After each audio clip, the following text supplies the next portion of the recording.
"15-year-old JCG student Auden Ruelle is a big fan of football, and this summer she's had the chance to be at the Women's World Cup in Australia. She's seen 4 games, 2 of which the Lionesses played in, and even had a spot in the stadium for England's thrilling 3-1 victory over hosts Australia in the semi-final.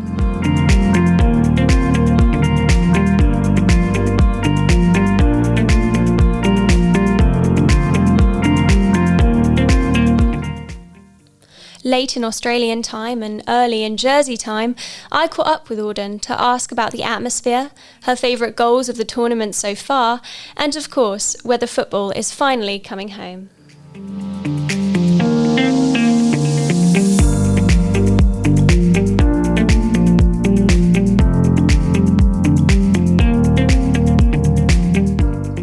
You're in Australia right now. Whereabouts are you? Currently, we're in Adelaide.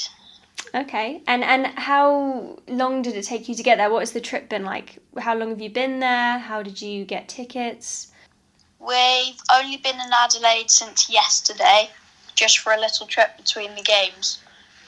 But for Sydney, it took 23 hours on the flight. Wow. And what was it like getting tickets? How long ago did you have to get them? We got them a very long time ago because I got early bird access to the tickets. So we thought, let's just get them and then we can decide whether we're actually going to go later, because we could always just sell them back to the company. Yeah, so why are you so interested in women's football? Is this something that you've always been interested in? And you were just, when you saw it come up, you were like, I have to go, I have to be there. Yeah, I've played football for ages and ages, but me and my mum and one of my friends, we'd been to a couple of games the year before, and we loved the Lionesses, and we've always followed them, so we thought it was a perfect opportunity. What's the atmosphere like there? Tell me a bit about what the games have been like. Well, we found that there's definitely less England fans than the other teams, especially against Australia a few days ago. The atmosphere is often, especially with the Australia game, they're very passionate, and there was a lot of sort of booing to our end, which we were quite shocked about, really. But we enjoyed it, and we're glad we got the win. Fantastic. And what about in the sort of areas around the stadium? Is it quite a buzz? Is it really busy? Are there a lot of people there? Yeah, there's definitely a buzz. There's it sort of starts really even when you're getting on the train. There's posters around. There are people in all their kit, and there's just a really powerful excitement. Yeah. Oh, I can imagine. And have you noticed, because you said you've been to women's football games before, is there a difference between this event? Like, is it just sort of taken over in a way like you haven't seen before? I think so, yeah. I mean, because it's in Australia, and the Aussie fans, they almost really carry it, and then everybody else sort of has to up their game for the fans because you want to be louder than everyone else. No, definitely. And so there's a bit of an interest. I mean, you're interested in women's football, but it seems like everyone else is getting interested in it as well now. Why do you think that is? I think, especially coming off the Euros last year, I think people tuned in to support their team some people just, had it on in the back and they were watching it and they realised, this is actually good, the quality's good, and the passion's there. So I think people started to realise how good women's football actually is. And I believe you play some sport as well yourself. What sort of sports do you play? Mainly football. So how has it been for you and your kind of experience with sport? Do you notice a difference when you're playing football now? Are there more people coming to your games? I would say, yeah, there's definitely more people interested, and since the Euros last year, more people coming to play, and just even if people don't want to take it seriously, they just come and have a kickabout, and it's very relaxed, and there's much more people, which is really good to see.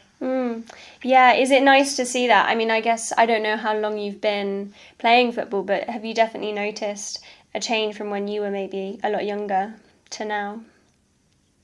Yeah, absolutely. So I've always sort of played in teams where often I was the only girl there, or there was only a few of us. But now, especially even just last season, we had a couple of girls join our team, and there's more fixtures in the girls' leagues and things like that. Yeah, so you're definitely seeing attitudes changing, and I guess it's tournaments like this which are really helping when England do well, I suppose. What effect do you think this is going to have? I think, especially at a young level, because you'll hear many of the Lionesses players say that they never knew they could be a women's footballer, and obviously they always loved football, but it was never their dream because they just didn't know it was possible. And now that we know it is, there's going to be more support for younger girls in football and help people achieve their dreams. Yeah. And in Jersey as well, do you think there's going to be a change to the kind of funding we see here for women's football? I do hope so. We do have our Ireland programme, which is very good. I really enjoy it.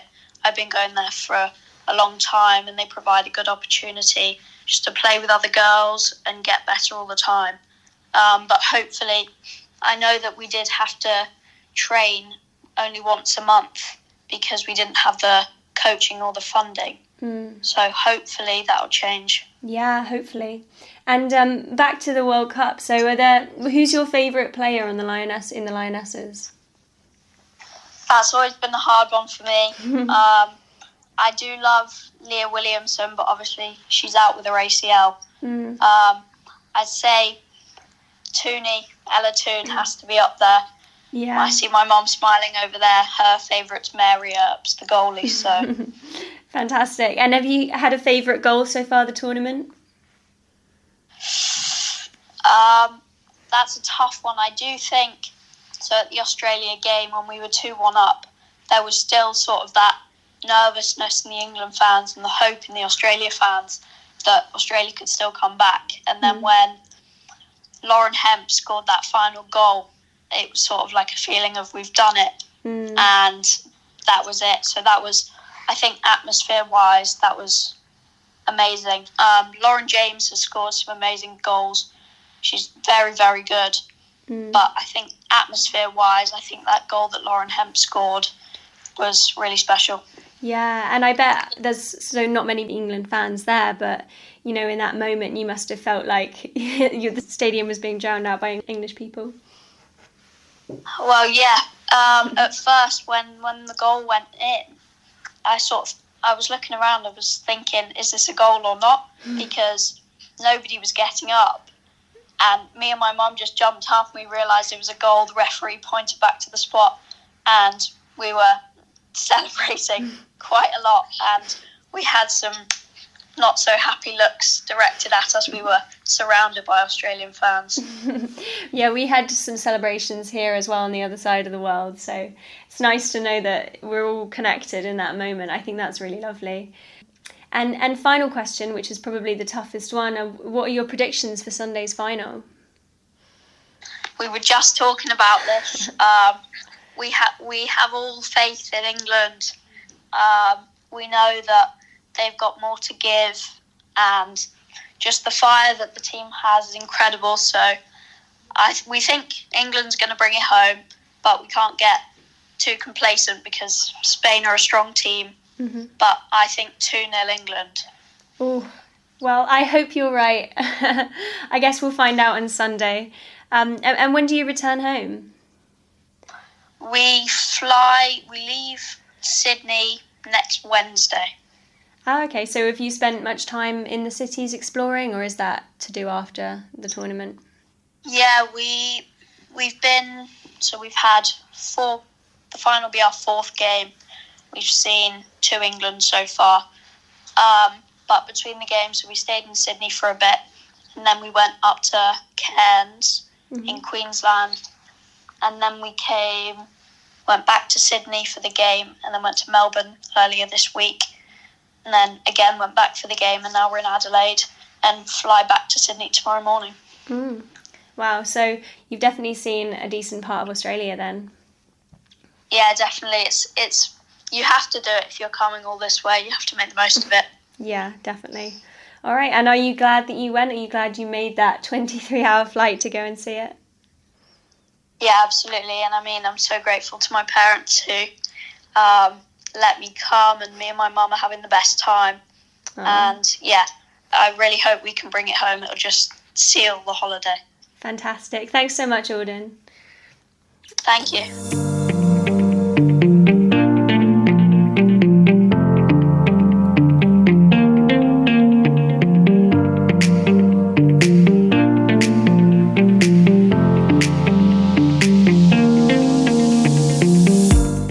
Thank you to Auden Ruelle.